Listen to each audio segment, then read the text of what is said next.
So இந்த கேள்வி பார்த்தீங்கன்னா the mixture that forms maximum boiling azeotrope கேட்டிருக்காங்க. மேக்ஸிமம் பாயிலிங்னா நெகட்டிவ் டீவியேஷன். எது நெகட்டிவ் டீவியேஷன் காமிக்குதோ அதுதான் maximum boiling azeotrope. So ethanol plus water வந்து பாசிட்டிவ் டீவியேஷன். ஏன்னா அவங்க இண்டிவிஜுவலா இருக்க இன்ட்ராக்ஷனோட ஒன்று சேர்ந்தா வீக்கரா இருக்கும். ஸோ அதனால தான் பாசிட்டிவ் டீவியேஷன் காமிக்கும்.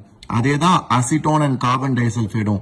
அவங்களோட இண்டிவிஜுவல் இன்ட்ராக்ஷனே இஸ் மோர் ஸ்ட்ராங். அவங்க ஒன்று சேர்ந்தா இட் பி வீக்கர். ஸோ அதனால அதுவும் positive deviation.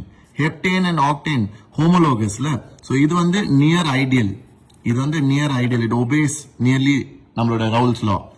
And water plus nitric acid தான் it will show negative deviation because their interactions are better, more stronger than individual. So answer வந்து option D.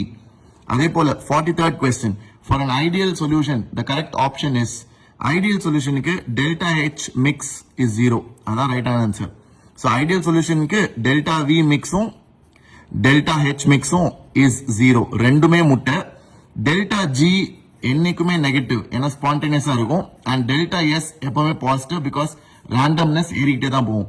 இது வந்து entropy, it talks about randomness. இது வந்து it talks about spontaneity of the reaction. So இதே போல 41st question நீங்களாம் answer பண்ணி comment செக்ஷன்ல உங்களோட பதில தெரிவிங்க.